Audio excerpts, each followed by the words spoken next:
o meu povo peculiar, ainda que toda a terra seja minha.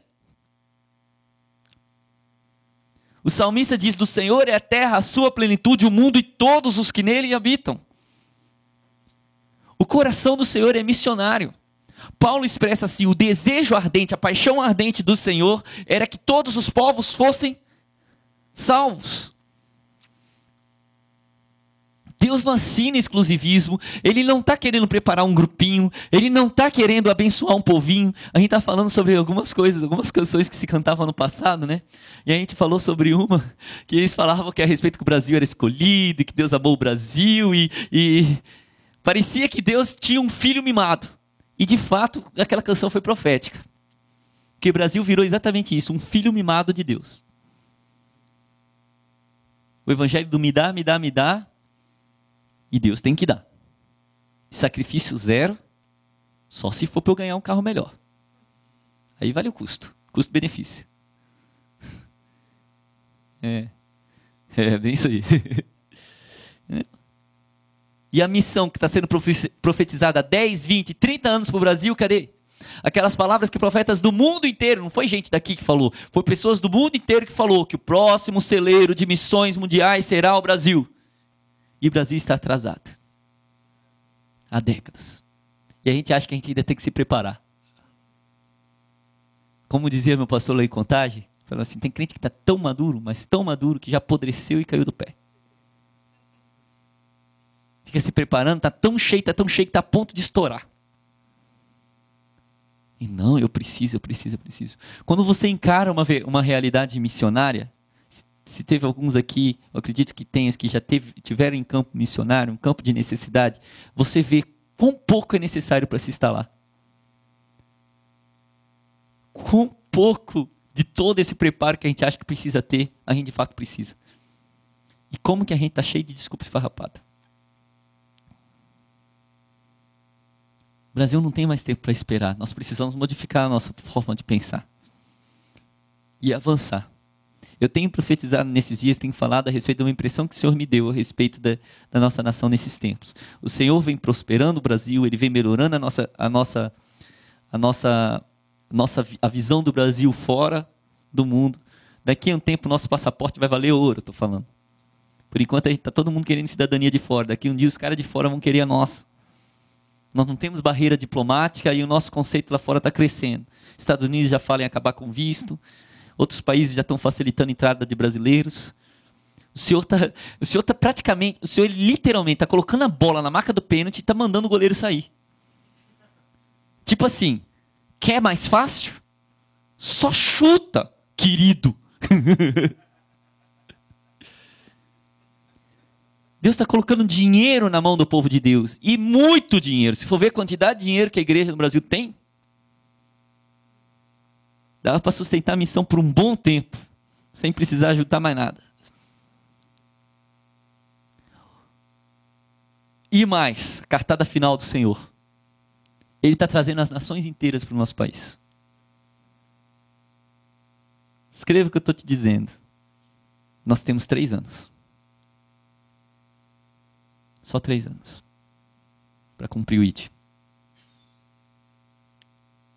Sabe a história de se Maomé não vai à montanha, a montanha vai a Maomé? Se o Brasil não despertar que é agora ou nunca, isso vai passar da gente. Deus não assinou exclusividade com povo nenhum na terra. Ele é Deus. A gente já passou da hora, já cansou, já éramos crianças, mas passamos a ser adolescentes, somos adultos, já estamos ficando velho. Ah, porque a igreja brasileira é muito imatura. E daí, mais imatura do que os 12, não tinha.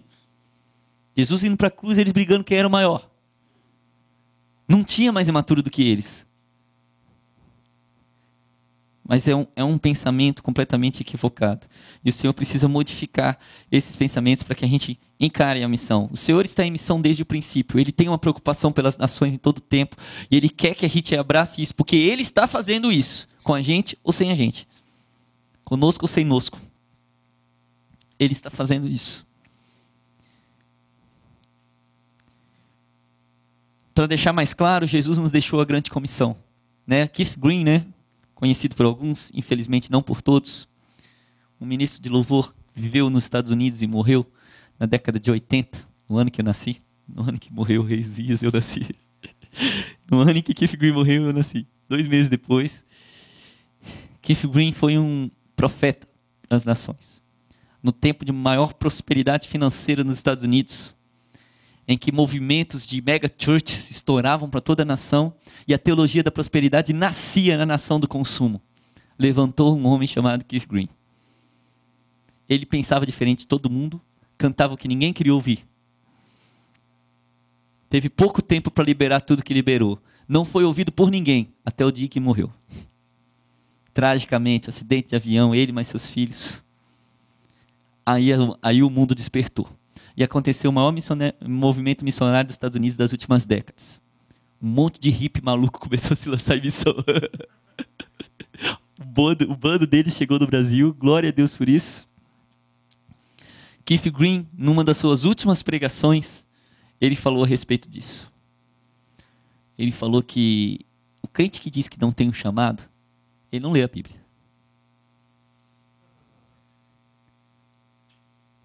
Eu não tenho um chamado. Não sei que Bíblia você está lendo. Porque Jesus mandou todos irem. Ele falava assim, se tem alguém que tem um chamado para ficar, precisa... Aí você não precisa de um chamado específico para ir, você precisa de um chamado específico para ficar.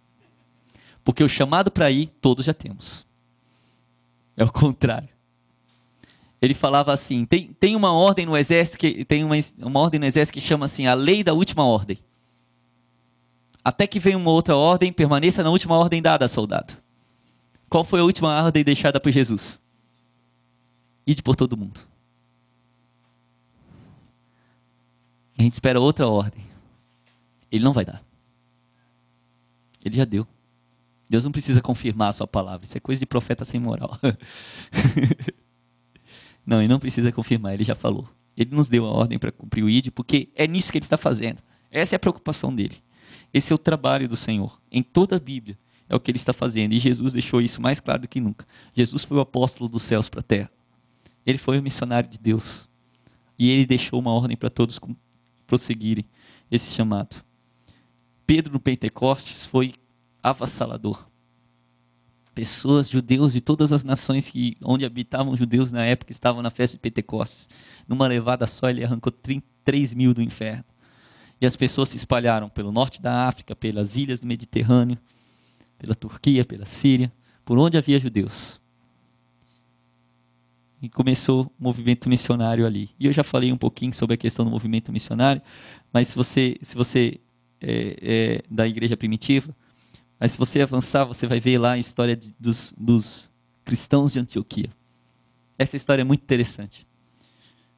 Porque eram pessoas comuns. E nós temos acreditado que o Senhor vai usar pessoas comuns nesses dias. Os boieiros, colhedores de sicômoros. Os amozes. De repente, um grupo de cristãos sai espalhado e se fixa numa cidade da Turquia, a Síria, chamada Antioquia. E o que eles começam lá mudou até a forma como as pessoas chamavam ele. Começaram a chamar eles de pequenos cristos. Imagina o estilo de vida que eles viviam. Chamou a atenção dos apóstolos de Jerusalém, eles enviaram Barnabé, o homem da misericórdia. Barnabé botou o pé em Antioquia e falou, sozinho não. Foi correndo para Tarso, buscou um tal de cara chamado Paulo, e levou ele para lá. E ali começou a grande base missionária da história do livro dos Atos, dos Apóstolos. Quando o Senhor começa a guiar o Evangelho para avançar as fronteiras de Jerusalém, onde já estava muito bem conquistado, obrigado, e começou a avançar, indo pela Turquia, por Chipre, chegando a Macedônia, a Grécia, Itália e Espanha. Essa é a parte interessante do Evangelho, sabe? Eu tenho crido que o Senhor está mudando a nossa forma de pensar. Infelizmente, a igreja, com pouco tempo depois, ela começou a esfriar esse sentimento, e com aquele pensamento de que Jesus estava demorando, ela começou a elaborar um outro tipo de mentalidade. Alguns teólogos, dos mais conceituados que existem, como Agostinho, de Hipona, começou a declarar o reino milenar de Cristo uma fantasia judaica. Ou seja, Cristo não vem para reinar. O que nos resta é viver uma boa vida seguindo o Senhor aqui, morrer e ir para o céu. De repente, a igreja começou a mudar sua perspectiva de missões. O romanismo começou a estabelecer igrejas impérios que dominavam cidades, dominavam nações pela força, impunham conversão como um status popular. E nós vimos que o evangelho permaneceu dessa maneira por um tempo. Mas aí veio a reforma protestante, glória a Deus. Pouca coisa mudou. Com relação à missão, nada. Começou uma briga de protestantes com católicos, guerras e guerras, países se tornando protestantes por simples interesse político, para se libertar e parar de pagar impostos a Roma, que foi cada vez empobrecendo mais e mais e mais. Chegou a Revolução Francesa, Roma quebrou.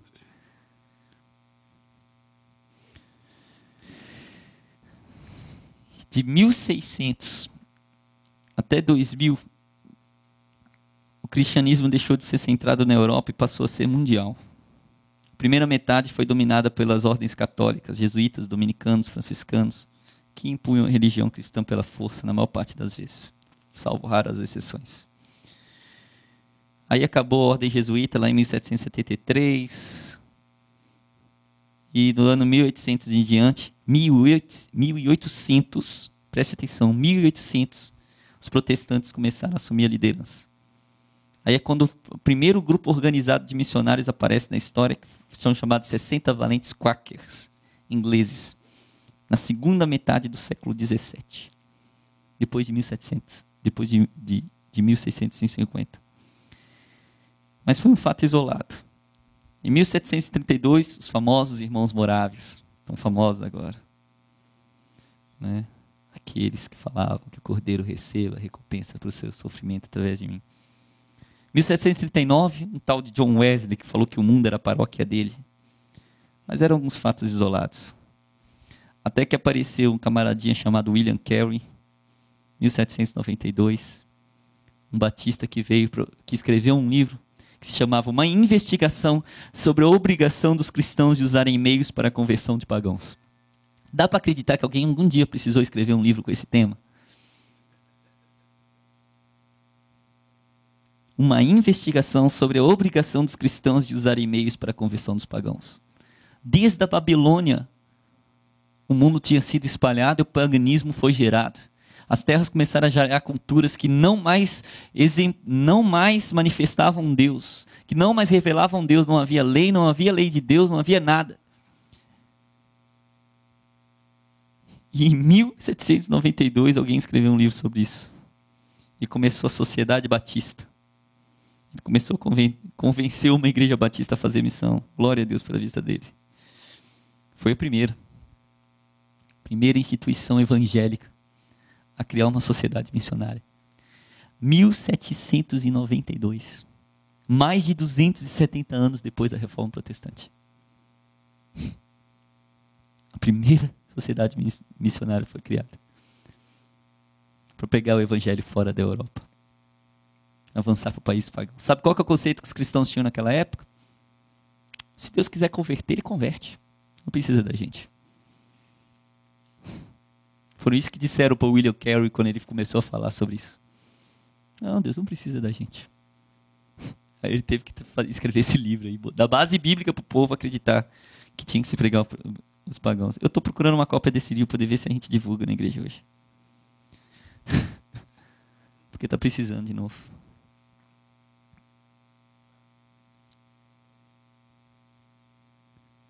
Uma investigação sobre a obrigação dos cristãos de usarem meios para a conversão dos pagãos.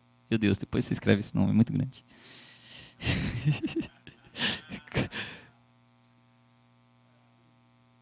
Aí o evangelho começou a criar, aí a missão seguiu 4 períodos. O primeiro período, terras costeiras dos grandes continentes, África e Ásia. Preste bem atenção nisso. Meados do século XVIII a meados do século XIX, foram para as terras costeiras. Tinha um pensamento que se você tivesse chegado às costas dos continentes, você teria alcançado esses continentes para a nação. Eles não tinham muita noção nem de qual era o tamanho dos continentes, então, aleluia. Então vamos dar um desconto para eles lá atrás. Então veio o segundo período, que através de um homem chamado... agora esqueci o nome dele.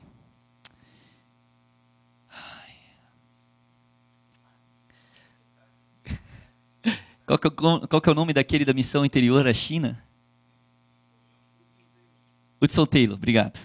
Através de um homem chamado Hudson Taylor, começou a ter a necessidade de se conquistar o interior dos continentes já alcançados, meados do século XIX até o início do século XX. Depois, começou o desafio de povos ocultos e tribos remotas, né? Os famosos povos não alcançados. Começou no meados do século XIX até os fins do século XX. Alguns ainda operam com esse paradigma até hoje. Em 1974, Lausanne, Suíça, teve um congresso internacional de evangelização mundial, marco da missão integral, onde eles começaram a entender que a missão também era alcançar um testemunho cristão viável nos contextos étnicos e culturais dos países ainda pouco alcançados. Ou seja, o evangelho tinha que chegar além de se converter pessoas para Cristo, mas de se gerar formas de manifestar Cristo de outras formas culturais, como trabalhos sociais e tudo mais. Dá para acreditar? 1974. O fato é, após mais de 200 anos de história de missão evangélica, só isso que a gente tem, voltado na direção de América, África e Ásia, hoje o Espírito tem sobrado sobre a necessidade de se voltar os olhos para onde tudo começou. É lá que tudo termina. Eu tenho pensado muito nesses dias a respeito da necessidade de nós termos um paradigma de missão que vai nos dar força para avançar para dentro do continente europeu. A gente voltou recentemente de uma viagem para lá, e eu e o pastor Júnior, e eu particularmente, eu sinto um peso por aquele continente desde os meus 17 anos, há uns 12, 13 anos atrás. E tenho orado por lá, e como de uma criação cristã, né? Quando eu falava de missões na Europa 12, 13 anos atrás, as pessoas riam na minha cara. Né? Eu lembro que quando eu falava para algumas pessoas sobre isso, eles falavam assim, então você não quer ser missionário, você quer ser turista. Porque missão é ir para a África, para a Ásia, é tribo canibal, entendeu? Passar fome, pegar malária. Entendeu? É coisa desse tipo. Foi um paradigma de 200 anos de missões, foi assim. Porque foi despertado na igreja que ficou 1.500 anos, 1.700 anos só na Europa. Restrita à Europa. Com raríssimos, poucos esforços a povos pagãos. O resto do mundo era praticamente todo pagão. Então, de repente, eles começaram a despertar para essa necessidade. Mas aí vieram 200 anos em que a missão sempre foi feita de Europa para o resto do mundo. Europa para a África, Europa para a Ásia, Europa para a América. E nós herdamos esse pensamento. Os missionários que chegaram aqui trouxeram essa carga de pensamento em que missão era sempre de um país rico para um país pobre.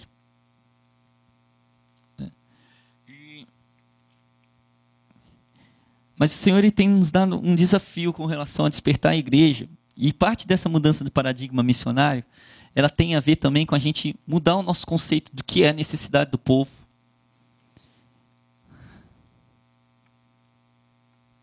A miséria espiritual, ela pode não chamar muita atenção aos olhos. Mas ela é o que vai conduzir as pessoas ao inferno. Ninguém vai para o inferno para passar fome. Pelo contrário, Jesus disse que bem-aventurados são os pobres.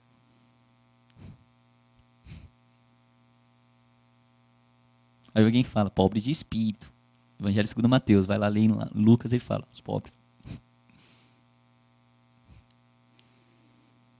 Por quê? Não precisa dizer muita coisa, é só ver onde o evangelho se prolifera mais. No meio da necessidade. Correto? Porque ali o homem se depara com a sua realidade e acaba se abrindo mais para uma transformação. Só que, infelizmente, por causa dessa facilidade de se pregar mais o evangelho em lugares onde as pessoas já estão passando necessidade, nós cultivamos uma cultura que nós não temos uma facilidade de fazer o caminho inverso. Porque, às vezes, até mesmo nós pensamos que as pessoas que têm melhor condição não precisam. Nós chegamos a esse engano. Se não falamos isso, pensamos. Se não pensamos, agimos. Já viu aquele negócio? Não, mas ele é quase crente. Quase salvo. Quase salvo vai para o inferno, querido. Não tem um negócio de quase. O médico foi fazer a cirurgia, e como é que foi a cirurgia? Quase consegui salvar a vida dele. Que bom, quase, né? Olha só, já é alguma coisa. Morreu, querido.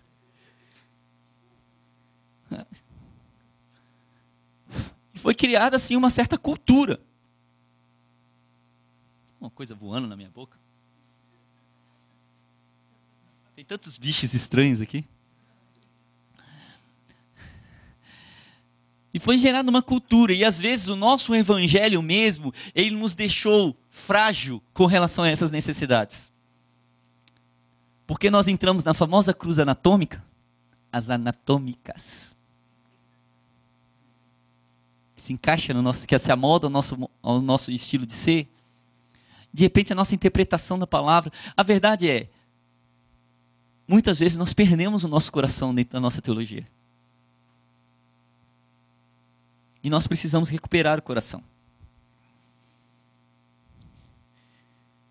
Eu falo assim de uma necessidade com relação à Europa. Eu não sei qual é o seu conhecimento a respeito do assunto. Mas a gente tem um desafio muito grande para lá nesses dias. Porque nós cremos que escatologicamente é necessário. Muita coisa que vai acontecer nos finais dos tempos tem relação àquele continente. Nós cremos que é uma dívida que nós temos com aqueles continentes. Então, quando eles tinham, eles nos deram. Agora que nós temos, nós não devolvemos. Como é que isso funciona? A gente passou a maior parte do tempo na Suécia. E poucas pessoas sabem, mas como eu falei que, infelizmente, o protestantismo teve pouco avanço missionário na história deles, o evangelho, o Brasil ele foi cristianizado pelos jesuítas, né, na marra, e o evangelho chegou aqui depois, primeiramente através dos luteranos e presbiterianos, aquelas denominações protestantes europeias que vieram com o único intuito, cuidar da sua paróquia. Ou seja, luteranos que viviam no Brasil. Né? Então saía um pastor lá da Alemanha e vinha cuidar da paróquia dos luteranos que viviam no Brasil. Nenhum movimento missionário, nenhum avanço aos pagãos nessa nação, nenhum avanço para os católicos. Por muito tempo, o evangelho no Brasil foi assim, foi restrito a uma classe de pessoas. Foi assim em São Paulo, foi assim no Rio, foi assim aqui no Sul. Até que vieram 2 suecos incendiados para esse país. Suecos incendiados. É até interessante de falar. Creio que esse tempo vai voltar. O tal de Gunnar Vingre e Daniel Berg. Foram incendiados pelo movimento do avivamento de Azusa Street, ali, isso do pentecostalismo, movimento pentecostal. Clamaram pelo Brasil. Foram parar lá no Pará, dentro de uma igreja batista. Não demorou muito tempo para botar isso para correr. E eles começaram um movimento pequenininho no Brasil e quase sem expressão, chama Assembleia de Deus.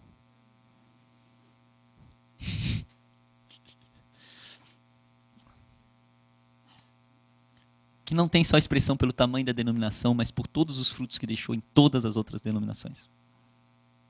Todas as renovações espirituais que aconteceram nos batistas, presbiterianos, metodistas, todas as comunidades que nasceram. Ou seja, o Brasil foi evangelizado. E começou com 2 suecos que queimavam pela nossa nação. Então, assim, será que a gente tem alguma dívida com esse continente? Será que tem algo que a gente precise retribuir? Só que eu falo assim, é muito necessário que a gente compreenda. Eu não ia falar sobre isso, mas o Senhor colocou no meu coração para eu estar contribuindo. Eu não posso perder a oportunidade na escola de missionários. Uma semana depois de eu voltar da Europa, eu botar um pouquinho de fogo no teu coração para aquele continente. Sabe, o nosso entendimento é que os céus estão sinalizando uma nova relação entre a América Latina e a Europa. E que o Brasil tem um papel de liderança nessa relação. Eles estão esperando por isso, diga-se de passagem. Por isso a gente precisa de uma mudança profunda de paradigma. Onde a Europa vai ter que deixar de ser o nosso objeto de cobiça e se transformar no nosso campo missionário. Olha, isso é uma mudança muito profunda. Mas eu creio que o Senhor vai levantar uma geração que não vai mais se fascinar com glamour e a atração que aquelas paredes trazem. Sabe, a minha situação às vezes daquele continente era de desespero. Eu andava no meio daqueles prédios e todo aquele luxo e eu olhava assim. Falava assim, a miséria espiritual é muito grande.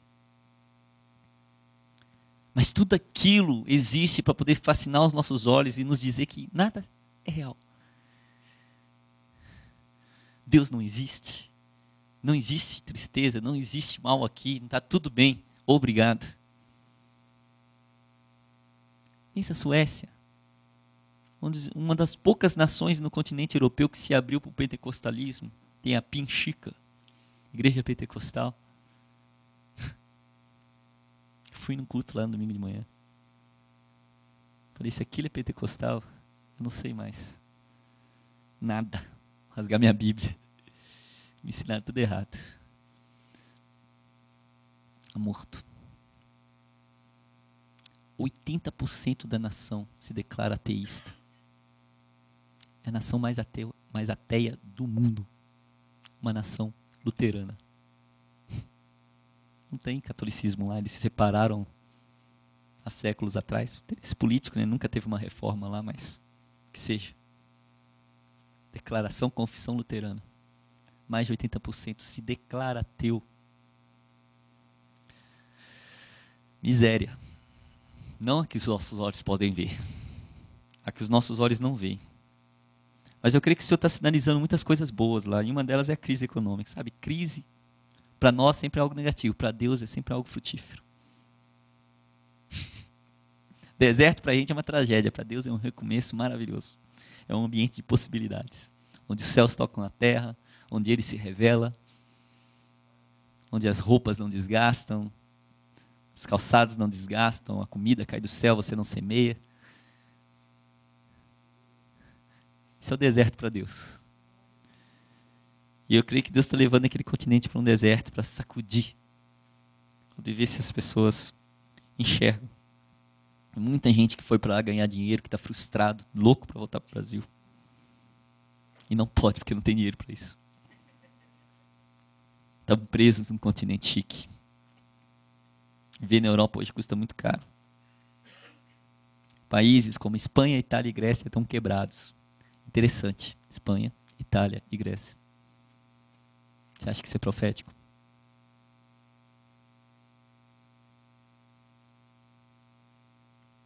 O Senhor está quebrando o poderio da Babilônia nas nações. Ele está manifestando, ele está sinalizando um tempo de avanço do reino. Está sacudindo. E a gente precisa ouvir o que o Senhor está sinalizando. Só que a gente não vai conseguir isso sem uma mudança profunda de paradigma missionário. A gente não vai conseguir. Porque com o pensamento de ir lá e levar um evangelho e dar comida para quem tem fome, a gente não vai conseguir muito fruto lá. Se a gente não compreender o que eu chamo da religião do coração, a gente vai ter sérias dificuldades. E eu acho que o Brasil precisa urgentemente desse entendimento. De resgatar o coração. Resgatar o coração.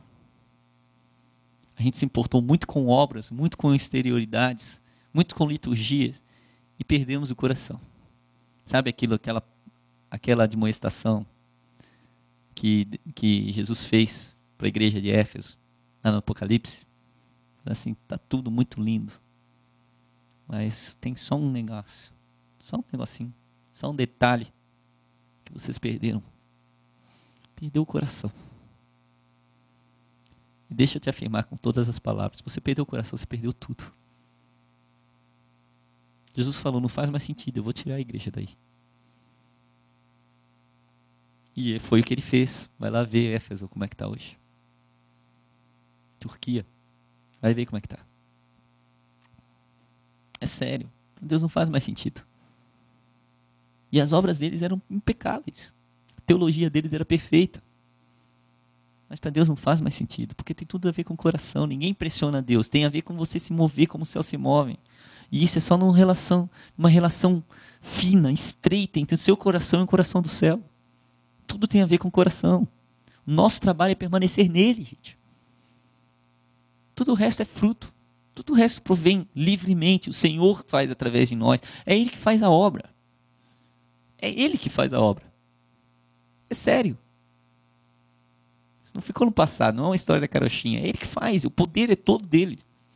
Ele tem o mundo nas suas mãos. Ele só pede da gente uma coisa, permaneçam nele. Todo ramo que permanece em mim dá fruto. Então qual é o nosso trabalho? Nosso trabalho não é nem se ligar com ele, porque ele já fez isso. Nosso trabalho é permanecer nele. Só que a gente não quer esse trabalho, a gente quer um trabalho que chame mais atenção, sei lá. O trabalho de permanecer nele é um trabalho muitas vezes oculto. Ninguém vê, escondido, não dá resultado, não dá dinheiro. E isso é uma coisa que conta muito hoje em dia. Mas Deus nos chama para permanecer nele. Por isso que essa escola trabalha muito mais com você permanecer em Deus, muito mais com adorar, muito mais com se ativar, muito mais com se envolver com Deus, do que propriamente com estratégias e práticas missionárias. Porque essas coisas Deus dá.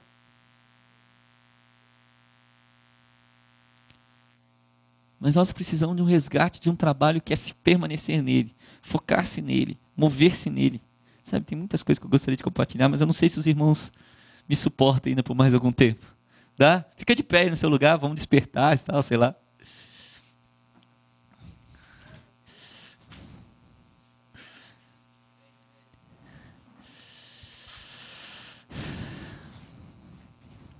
Eu não queria perder essa oportunidade com vocês.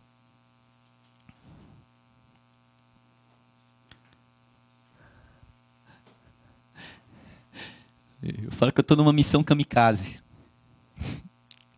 Assim, eu vou dar tudo que eu tenho para eu poder sair fora daqui logo. Falei, a partir de hoje eu fiz uma aliança com o Senhor, não guardo mais nada. William Wilberforce, um discípulo de John Newton, que era da turminha do John Wesley, aquele cara que fez aquela música Amazing Grace. Esse William Wilberforce foi um parlamentar inglês que batalhou a vida dele inteira pelo fim da escravidão, do tráfico de escravos. Essa era a missão dele, e ele completou no final da vida dele.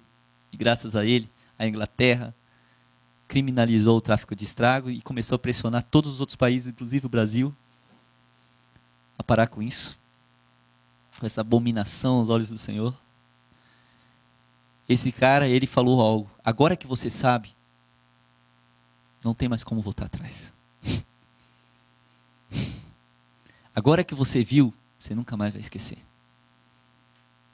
Ele falava isso a respeito dele denunciar, ele denunciando o caos do tráfico humano na época. E eu creio que isso se aplica a tudo, todo trabalho missionário. Aí a gente vive a nossa vida tranquila, até que a gente fica sabendo de algo, até que a gente vê algo. Aí você não dorme mais. Você não fica mais em paz. Você precisa avançar. É para frente sempre. Que o Senhor dê esse espírito despertado para nós, amém? Despertado. Vamos lá que a semana está só começando, senta aí. Eu não sei se te avisaram, mas aqui no Mevan as coisas não tem horário para acabar. Não sabia, desculpa, foi tarde para avisar, mas... Vai avisar isso 10 horas da noite? Vocês perceberam no culto ontem? Que o culto começava às 8, né? Aí o povo reclamava que terminava tarde. Aí o pastor Luiz falou, não, vamos começar mais cedo, né? Pra terminar mais cedo. Moral da história. Começou das 7h30 e termina no mesmo horário. Ganhou mais meia hora. Não tem jeito. Abre sua Bíblia aí no Evangelho de João, capítulo 9. Vamos dinamizar nas escrituras aí, para poder ver se...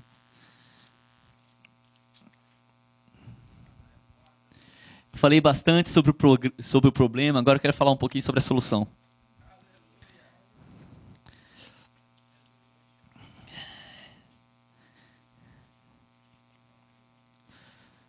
Então, vamos abrir alguns textos bem rápido, tá? Então, vamos lá.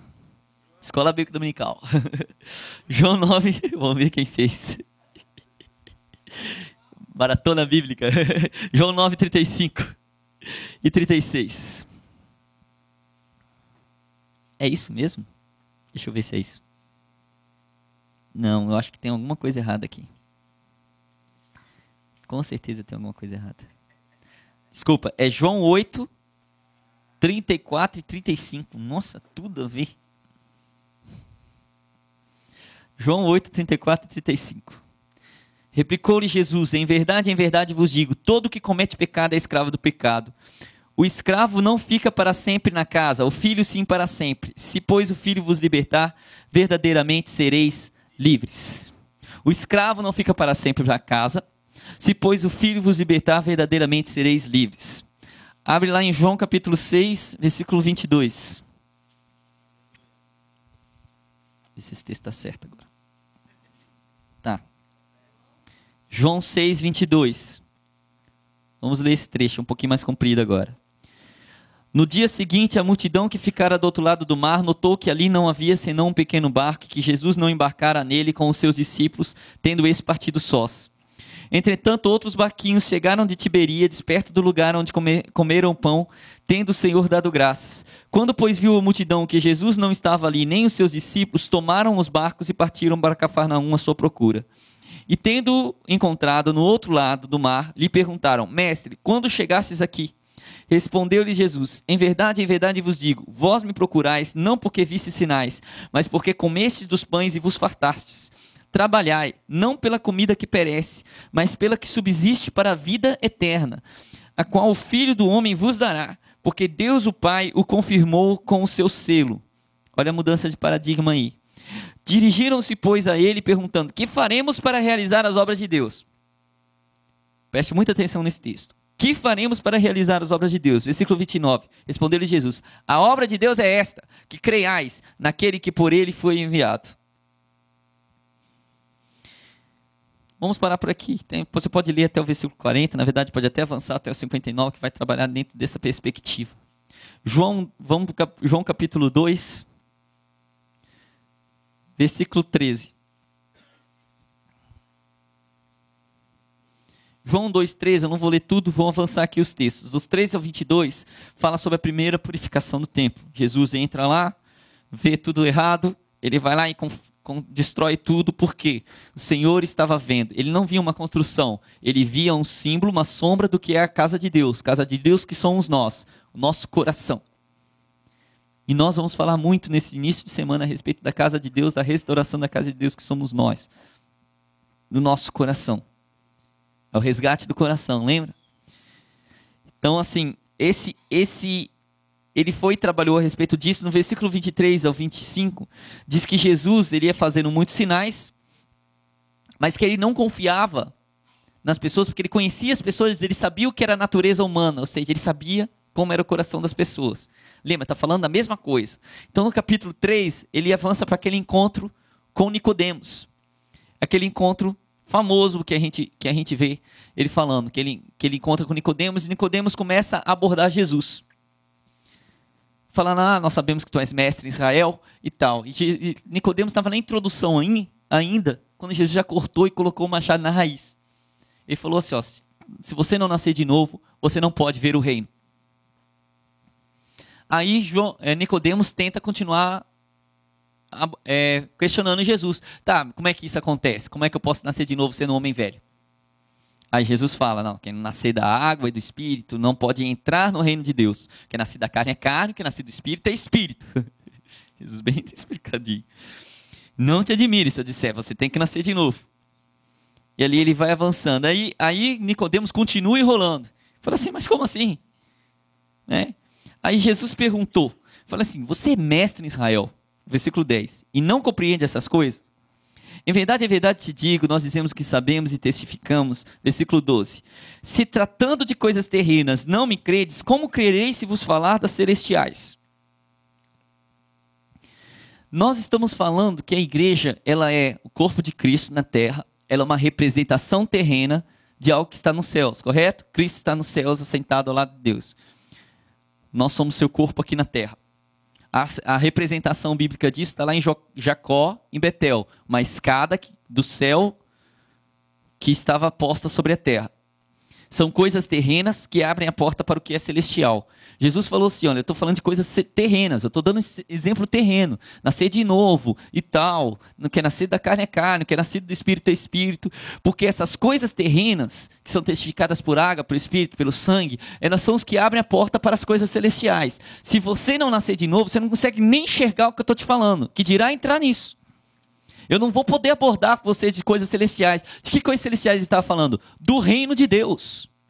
Nós não temos como falar a respeito do reino de Deus e falar de estabelecimento do reino de Deus, de manifestação do reino de Deus e de todas essas coisas, se não existe um primeiro passo que é crer. Esse crer que no contexto judaico significa confiar, se lançar, se entregar.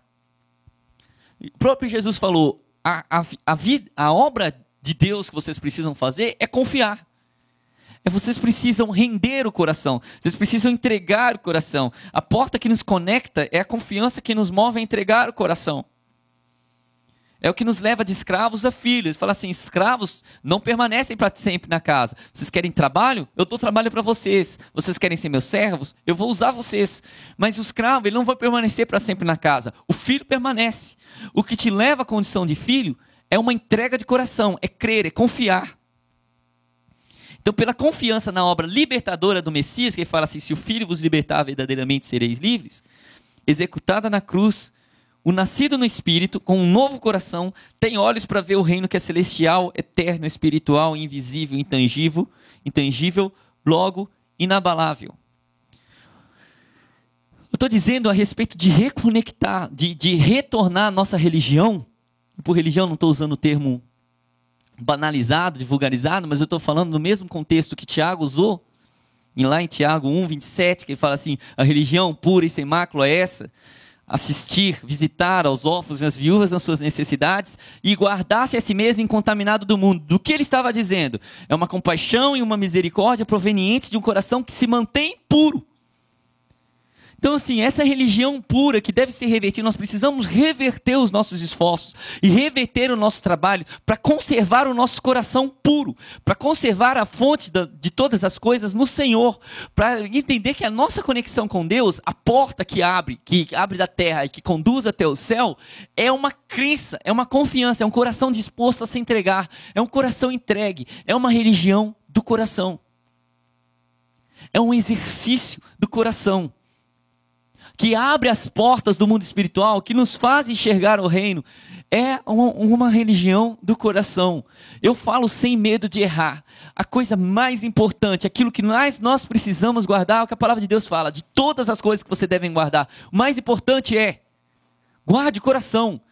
A gente tem desprezado, vou falar sem medo de errar, a gente tem menosprezado a necessidade de se guardar o coração nos dias de hoje. A gente tem lidado com tudo que é exterior com muito mais zelo do que com o nosso coração. É só ver o tempo que nós gastamos fazendo coisas externas e o tempo que nós gastamos fazendo coisas internas. O tempo que nós gastamos trabalhando para fora e o tempo que nós gastamos trabalhando para dentro.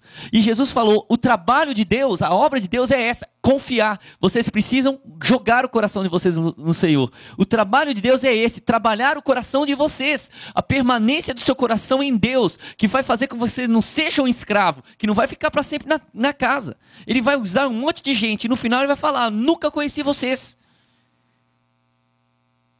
mas que vai transformar você filho, que vai te dar acesso ao reino, a realidades espirituais, que vai fazer você compreender coisas que o ser humano comum não compreende.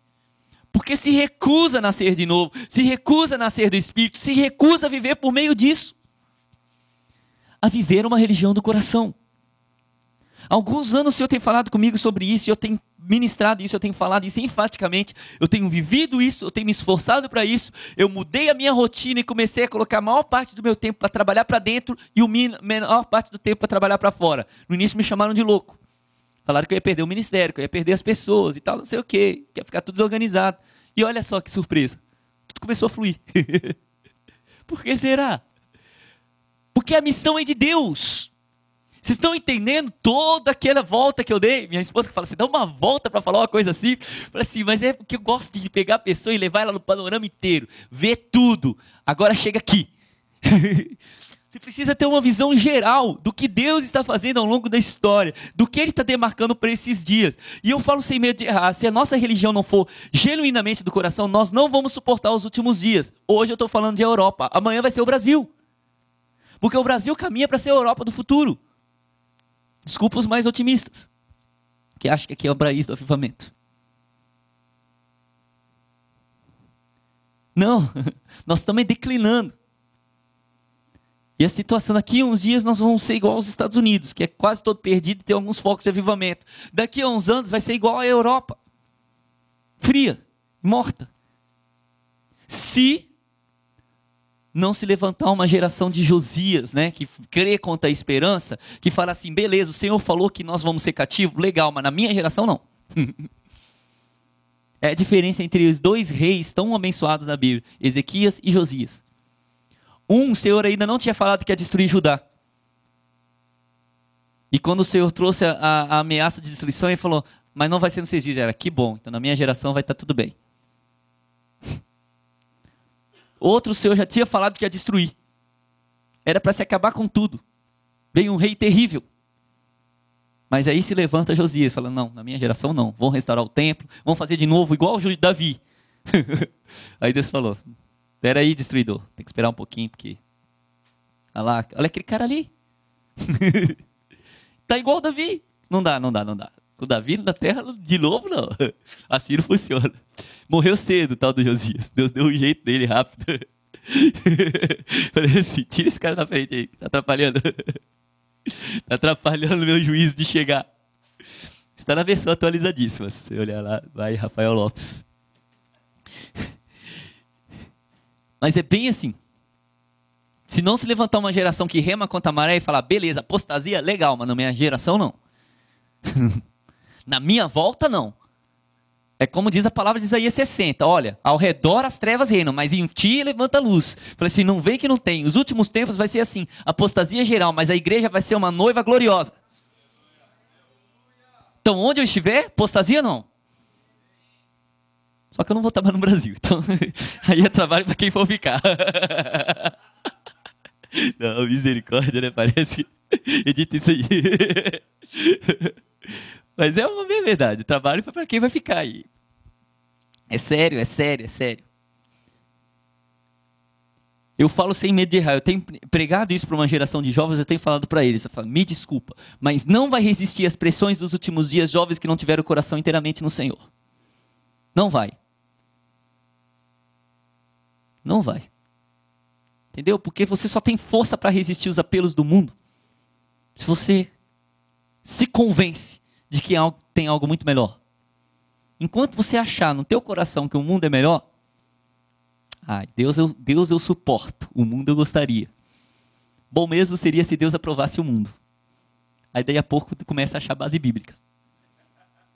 Olha só, que interessante. De repente o cara vê o mundo na Bíblia, todo aprovado por Deus. E começa a praticar tudo com base bíblica. Tem um monte assim no Brasil, infelizmente. Gente tão inteligente, mas esse que é o problema da humanidade desde o início, né? A árvore do conhecimento do bem e do mal, né? É isso aí. Voltar a religião para o coração. Tiago 1,27 eu defino assim. É uma compaixão e uma misericórdia que provém do coração que se mantém puro. Puro de quê? Abre em João. João? Isso. Evangelho, não, mas agora é 1 João. Primeira epístola de João.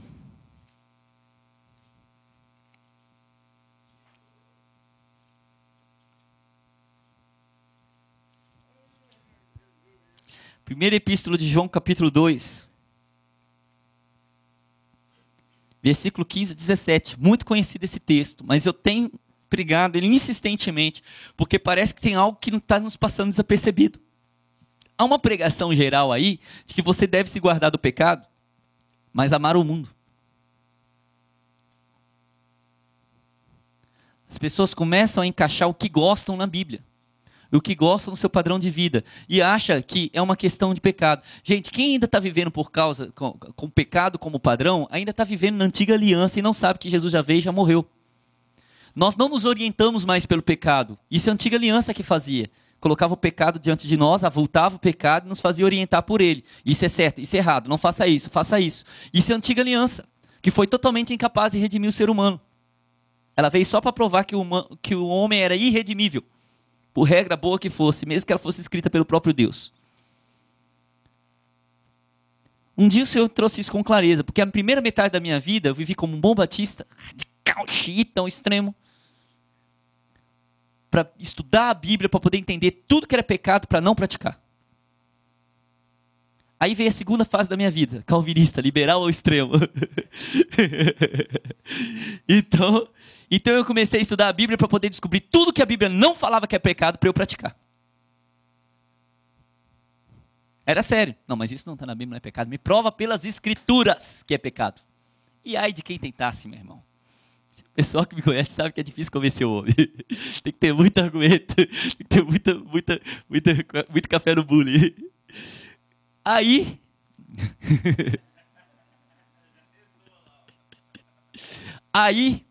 um belo dia, numa certa casa de recuperação que tem por aí, lá em Luiz Alves, eu servindo lá, o Senhor falou, você está entendendo tudo errado, você ainda está na antiga aliança e não sabe. O sacrifício de Cristo não está valendo de nada para você. E você acha que vive na graça ainda, coitado de você. Assim, a graça ela te tira da orientação da lei, agora a lei é o amor. Você não deve mais viver pelo que é pecado e que deixa esse pecado, mas por amor. E por amor você não vai só deixar de fazer o que é pecado.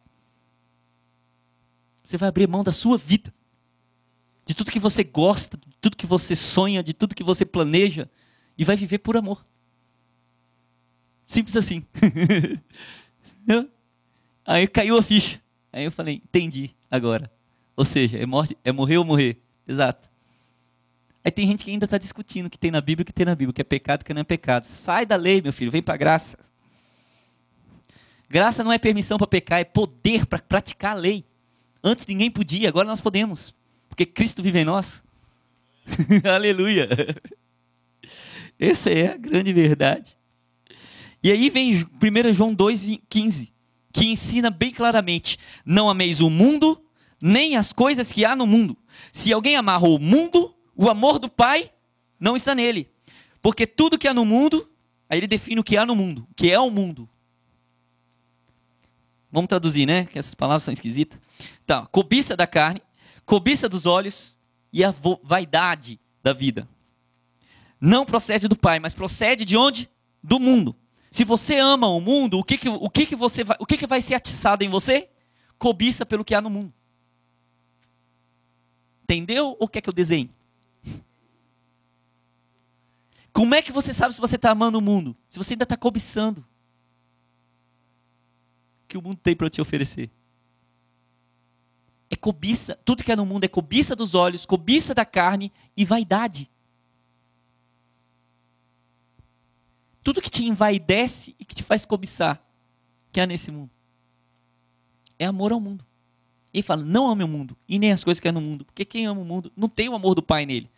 Porque o amor do Pai é o mesmo que havia em Cristo Jesus, que não levou caso do mundo.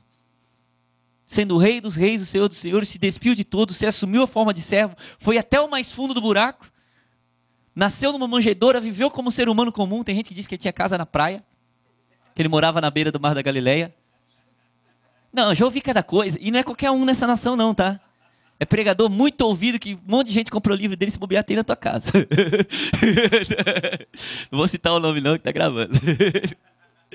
É sério o negócio. Ah, Jesus tinha casa na praia, prosperidade é bíblica. Eu falei, prosperidade é bíblica sim.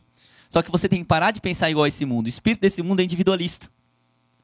O espírito de Deus é comunitário, é coletivo. Ele é uma comunidade, Pai, Filho e Espírito. Ou seja, existe promessa de prosperidade na Bíblia? Existe, mas é para todos. E adivinha como é que se faz a prosperidade de todos? É o caminho contrário dos caras que querem a prosperidade individualista. É dando, meu irmão. Não é recebendo. É distribuindo. É fazendo justiça. Compreenderam nada. Esse que é o problema. Eles estão pregando um negócio que eles estão pegando de uma... Mas eles estão pensando mundanamente as escrituras. Você nunca vai entender as escrituras com uma mente humana. A Bíblia fala, as coisas espirituais se discernem espiritualmente. Mas não tem como ver as coisas do reino sem nascer de novo. E o que está faltando para muitos é um genuíno novo nascimento. E para outros, uma permanência nele. Uma vida, uma religião do coração. Expressada com o coração. Vendo as coisas com os olhos do coração. Sentindo com o coração. Vivendo com o coração e não com a mente carnal caída. Sabedoria carnal, demoníaca caída. Não com os olhos da carne, porque os olhos da carne cobiçam o mundo. Não amando o mundo e nem aquilo que o mundo há. Aí entra o amor do Pai em nós. Aí o amor do Pai é, Deus amou o mundo de tal maneira que deu seu Filho. O amor do Pai é dádiva do seu melhor, é o seu maior, é o mais alto sacrifício. Si mesmo. Então é uma conclusão completamente equivocada. A gente precisa entender isso dessa maneira para que a cobiça e a vaidade não maculem o nosso coração. Então a gente conserva o nosso coração puro e desse coração puro vai proceder compaixão e misericórdia. Religião pura e sem mácula. Tiago falava disso. Tiago era irmão de Jesus. Ele era conhecido como justo. Era um judeu piedosíssimo. Que ninguém tinha um A para falar contra ele. Ele era tão piedoso que não creu em Jesus. Como todos os judeus piedosos da época, né? Que se esmeravam na lei, não entenderam nada que ele pregou e não creu, rejeitou. Mas aí a Bíblia fala que Jesus apareceu a Tiago. Ressuscitado. Aí o cara deve ter caído de joelho e falou, mano, tu é o cara. E a partir daí, Tiago foi conhecido como o homem mais parecido com Jesus. Ele era confundido com Jesus, diziam que ele era a cara dele. E a epístola de Tiago, ela é uma extensão do Sermão da Montanha. Você vê idêntico. Ele assumiu a pregação de Jesus de uma forma tão radical, que é até uma pena que ele só tem uma carta na Bíblia. Eu acho que Deus não ia deixar mais uma, não. 5 capítulos, o cara destrói todo mundo. Deixa quieto, assim, calma, vamos com outro, que Paulo é mais gracioso. Deixa Paulo falar, ele tem mais jeito, vai lidar com isso. Assim, é muito duro, calma aí. 5 capítulos pra você. Não dá, não. É sério. Então, assim, nós precisamos compreender que é disso que a Bíblia fala. Jesus falava disso, uma justiça dentro do coração que era expressa em obras. Isso é o Sermão da Montanha. Bem-aventurado pobre de espírito, bem-aventurado puro de coração, bem-aventurado manso, humilde de espírito, pacificador, perseguido por causa da justiça. Ele estava falando de coração. Que dá a mão direita, a esquerda não fica sabendo, que entra para dentro do seu quarto, tem comunhão em secreto. Ele foi falando, tudo ele foi dando. Guarda o coração. Que não cobiça a mulher do próximo, porque se você cobiçar, você já está cometendo adultério com ela. Guarda o coração. É tudo falando sobre o coração. Porque o coração puro, ele vai manifestar o reino. Ele vai te dar olhos para ver o reino e para poder ver o reino. Caso contrário, a nossa mensagem ela vai ser muito difícil de ser pregada nesses últimos dias. Porque as pessoas elas vão olhar a nossa pregação e a nossa atitude e vão ver. Como já está acontecendo, né? É da cobiça e da vaidade. Se você ler Êxodo 20, 17, você vai ver o 10º mandamento, não cobiçarás. Francis Schaeffer, um evangelista, filósofo, muito escritor fantástico do século passado, ele falou que todos os mandamentos, os 10 mandamentos se resumem em não cobiçarás. Porque todo pecado é uma cobiça de algo. Se você mata a cobiça no seu coração, você não peca. Então tudo tem a ver, tudo que é no mundo é cobiça e vaidade. É o que a Bíblia fala. Mate a cobiça, mate a vaidade. Tem gente que colocou roupagem gospel na cobiça e chamou de profetizar. Me desculpa, meu irmão. A gente está compreendendo mal o que é profetizar. Profetizar não é fazer votos. Não é pecado fazer votos. Você vê, terceira João, não, segunda João, agora não lembro. Terceira João, né? No primeiro versículo fala assim, eu faço votos pela saúde do teu corpo, do teu espírito, prosperidade da tua alma. Não tem problema você desejar as coisas, fazer votos das pessoas. Mas isso não é profetizar. Profetizar é falar as palavras do Senhor. E é desejar algo de bom para as pessoas à sua volta. Não para você mesmo, né? Eu profetizo um teclado igual esse para mim. Onde colocares a sua mão, tudo aquilo que eu toco é meu, meus pés. Que teve gente pisando em carro importado dos irmãos, colocando a mão nas coisas dos outros, falando, eu profetizo um igual a esse para mim. Fala assim, pelo amor de Deus, isso deve causar ojeriza no Senhor. Ele deve ter nojo do céu, vontade de vomitar quando vê umas coisas dessas. Pelo menos eu tenho. Eu acho que esse sentimento vem dele. É sério, gente. Não tem a ver com alimentar cobiça no coração das pessoas. Quanta pregação é só alimentar cobiça no coração das pessoas, ensinar as pessoas a amarem o mundo. Para com isso. Não usa mais a pregação para alimentar a cobiça das pessoas, ela já tem bastante. Ela não precisa de mais. Fale como Deus é glorioso e tente convencer as pessoas a cobiçarem Deus. Cobiçarem os céus. Terem desejo por Ele, terem paixão por eles. Uma canção antiga muito linda, norte-americana, que eles traduziram há muito tempo atrás, meio avacalhado no Brasil, como sempre. E agora, eles estão cantando de novo aí, porque os ministérios de louvor novos dos Estados Unidos estão cantando e tal. Vamos ver se eles fazem uma versão melhor agora. Ele fala, aquela, volte os teus olhos para Jesus. Volte os teus olhos para Jesus, contemple o seu rosto, o seu glorioso rosto, e as coisas do mundo vão perder o brilho perante o brilho da luz do seu rosto. Olhe para Ele e nada mais vai te desejar. Sabe qual que é o problema? Tenta adivinhar. Falo que tem uma canção que o Duda compôs ali, os meninos ali de Blumenau, Voz de Muitas Águas, ele fala assim, quem já pisou no Santo dos Santos em outro lugar, não consegue viver. Eu falei assim, essa canção ela traz uma condenação violenta. Porque se o pessoal está vivendo em tudo quanto é outro lugar, está denunciando que eles nunca pisaram no Santo dos Santos. É ou não é? Porque se você já pisou no Santo dos Santos em outro lugar, você não sabe viver. Então se você só sabe viver em outros lugares, sinal de que você nunca pisou lá. Então isso deve nos fazer pensar e desejar dar uma pisadinha no Santo dos Santos. Nós precisamos ver algo. Nós precisamos caminhar mais de perto. Nós precisamos caminhar com uma religião do coração. Algo que realmente nos conecte a Deus, que faça com que a nossa experiência seja muito profunda, muito íntima, muito ligada com os céus, muito verdadeira. Ser fascinado pelo Senhor. Ser fascinado pela visão celestial. Um amigo meu, do tempo atrás, um homônimo meu, ele compôs uma canção que ele fala assim, deixa o Senhor te mostrar o céu para que este mundo não te atraia mais.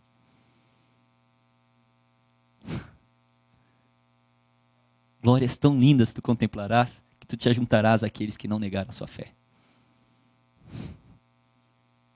E ele queimará em seu coração, e o mesmo tu não serás mais. Desejarás levar este amor, porque a paixão te consumirá. Uau! Falei, meu filho, onde é que você estava quando você compôs isso, querido? Me mostra o caminho para essa salinha aí, que essa aí é quente. Falei, uau, é bem isso. É bem isso. Todos os homens que fizeram alguma coisa, que foram mártires, que foram homens que se entregaram pelo Senhor, eles viram algo que a maioria de nós nunca viu. Eles tiveram uma visão celestial. Paulo falava, eu não posso ser desobediente à visão celestial. Eu vi algo. Não tem como mais. Não tem nada aqui que vai me atrair mais do que isso. Não tem nada que vai conquistar meu coração. A palavra de Deus fala em Hebreus 11, era para eu estar lendo esses textos todos, mas eu não consigo mais. Foi se ler. Que fala que Abraão, ele peregrinou, né? Tem tantos filhos de Abraão aí, pai Abraão tem tantos filhos, né? Todo mundo querendo as bênçãos de Abraão.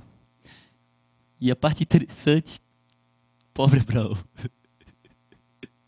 Além da fé, ele não tinha mais nada.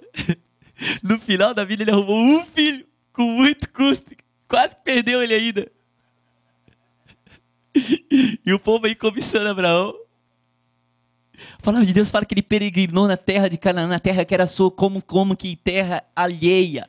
Ele não teve nenhum pedaço de terra, nenhum quadrante. Estevão falou, nenhum pedacinho de terra foi lhe dado. Estevão, cara. Estevão era o cara. Nada, ele não tinha nada naquela terra. Por quê? O escritor de Hebreus diz, porque ele aguardava a cidade que tem fundamentos. Ele teve uma visão celestial, ele procurava uma cidade que ele não encontrou. Uma cidade que desceria do céu. Uma cidade que descerá. Nosso destino. E essa é a questão que precisa mudar a nossa espiritualidade, para que ela seja uma espiritualidade centrada no coração e não no exterior. No coração e não no exterior. Para que nós possamos ser livres. Lembra? O Filho vos libertará. Se vocês entregarem o coração, o Filho vai libertar vocês. Libertar vocês do quê? Livres do Egito. Livres da opressão. Livres das pressões desse mundo. Eu falo que Faraó ele domina de uma forma muito radical. Hoje aí, pelo modelo babilônico, trazendo empurrando as pessoas para fazerem tijolos, fazerem paredes. Ativismo, consumam. Trabalhem. Jesus falou, trabalhar não pela comida que perece. Mudança de paradigma. O esforço de vocês tem que estar onde? O salmista dizia, tributem força ao Senhor. Vocês têm uma dívida de força a Ele. E a gente gasta todas as nossas forças do mundo. Quando chega na presença do Senhor, não tem mais força para dar. Fica sentada no banco olhando para a cara do ministro de louvor. Pobre raça. Dos ministros de louvor, estou falando. Que tem que ficar olhando aquele povo sentado. Que está cansado do trabalho. Eu sou igual a você, que fica o dia inteiro na obra. Larga tudo e vem.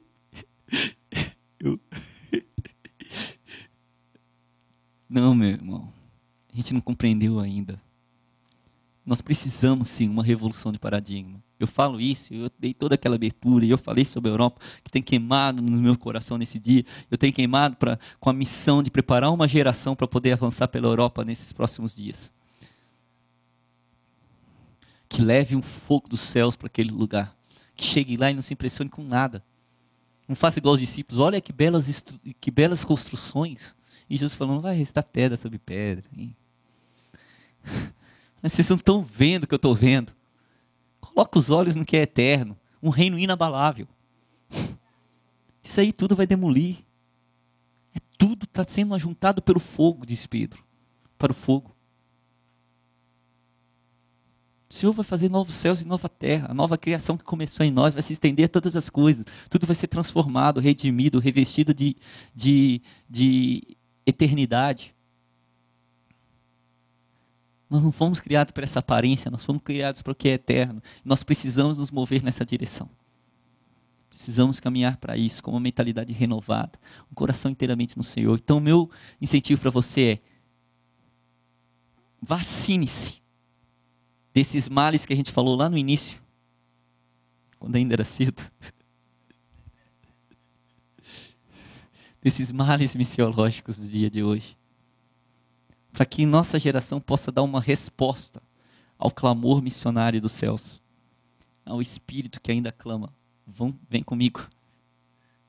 Tinha uma canção que a gente cantava antigamente no clamor, que ela falava, lá do início de Louvor da Vinha, traduzida, ela dizia assim, ele tem fogo nos seus olhos, uma espada em suas mãos, e cavalga, um cavalo branco, ao redor dessa nação, e ele chama você e eu, venha cavalgar comigo.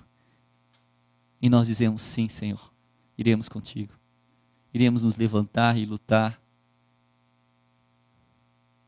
vestidos de branco. Ele está cavalgando pelas nações, ele está fazendo a missão dele. Em lugares escondidos e remotos tem gente que a gente nunca ouviu falar e nunca vai ouvir. Fazendo coisas que a gente nunca experimentou. E se continuar do jeito que está, nunca vai experimentar. Porque os sinais seguirão os que creem. Os que estão indo.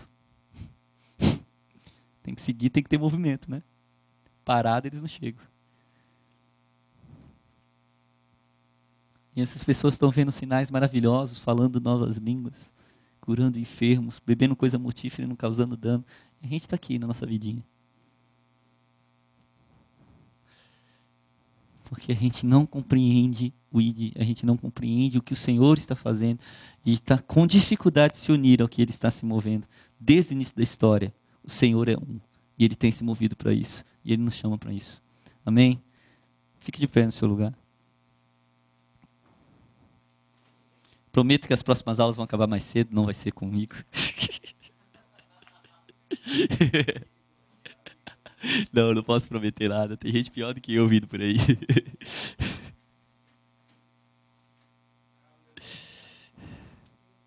Mas nós estamos aqui para isso, amém? Meu desejo é que nós realmente alcançamos uma expressão na mente coletiva esses dias aqui. E compreendamos a vontade do Senhor, com a colaboração que cada um de nós tem para dar. Com a nossa oração, com o nosso jejum. Eu falo assim, sem medo de errar, que o Senhor Ele preparou esse lugar, preparou cada um de vocês para estar aqui. Eu tenho sentido isso bem claro no meu espírito, assim, como que o Senhor pensou pessoas para estar nesse lugar. Então, amém, meu irmão, é você mesmo, não é teu pastor, não é o cara que ficou na tua casa, não é aquele que devia ter vindo, não, é tu mesmo.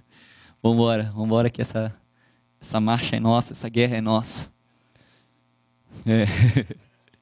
Amém, glória a Deus, feche seus olhos, você está. Nesses dias aqui, coloque isso em prática. Viva uma espiritualidade centrada no coração. É tudo que você pode fazer. É todo o trabalho que você tem que fazer. Confiar nele. Oh, Senhor, eu oro para que o Senhor venha trazer entendimento para cada um de nós. Para cada um de nós venha se mover dessa maneira, Senhor. Como o Senhor tem nos impulsionado, como o Senhor tem falado na sua palavra, tem nos empurrado para esse propósito. Cercado por uma tão grande nuvem de testemunhas, Senhor, nós queremos nos mover dentro desse mesmo propósito, Senhor.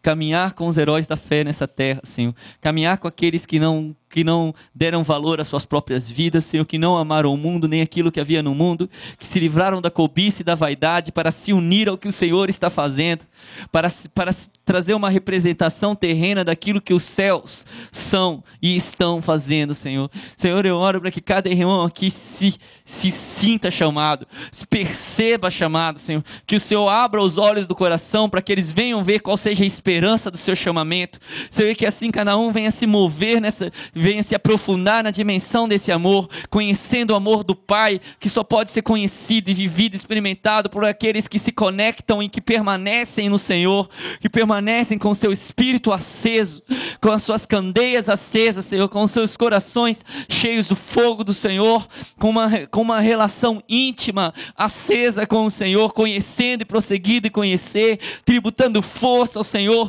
trabalhando por aquilo pelo pão, pela comida que não é dessa terra, que não perece, Senhor, mas para aquela que é eterna, vivendo para um reino que é inabalável, que está em nós, entre nós e que há por vir. Senhor, é isso que nós clamamos desses dias, Senhor. Abre o nosso entendimento, Senhor. Faça-nos compreender essas verdades, Senhor. Que nós nunca mais sejamos o mesmo depois dessa semana. Que a visão desses fatos venha nos perseguir dia e noite e madrugada. Que nós possamos ser candeias, Senhor, que levam essa luz, que manifestam essa verdade em todos os lugares por onde estivermos, Senhor, até que o Senhor nos leve dessa terra para onde quer que o Senhor queira nos conduzir, Senhor.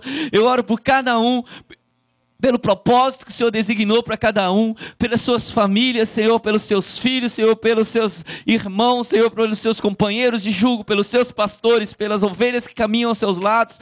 Senhor, eu oro para que o Senhor venha despertar espíritos, reavivar dons, reavivar chamados, ativar o rio do Espírito Santo para que possa fluir como águas correntes, Senhor. Que ninguém aqui seja tomado pelo medo, Senhor, mas que o verdadeiro amor lance fora todo medo e que nós possamos caminhar dentro da tua vontade, Senhor. E se o Filho nos libertar, verdadeiramente seremos livres, Senhor. Livres de Faraó, livres da opressão desse mundo, livres das pressões desse mundo, para um lugar de possibilidades, para um deserto, um lugar de crise, onde o Senhor nos ordena e nos manifesta e nos nomeia como sacerdócio real para a tua glória, Senhor, para resistirmos às ofertas de Canaã e manifestarmos o seu reino naquele lugar com o coração puro, Senhor, com coração puro para manifestar compaixão e misericórdia por aqueles que necessitam, aqueles que vivem em extrema miséria espiritual, Senhor, e que têm fome que não é de pão e nem de água, mas de conhecer o Senhor. Senhor, desperta-nos para isso, Senhor.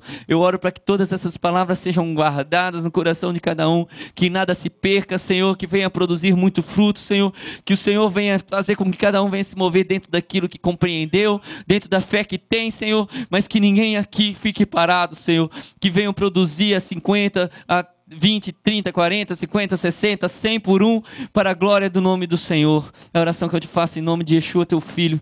Amém. Amém. Glória a Deus.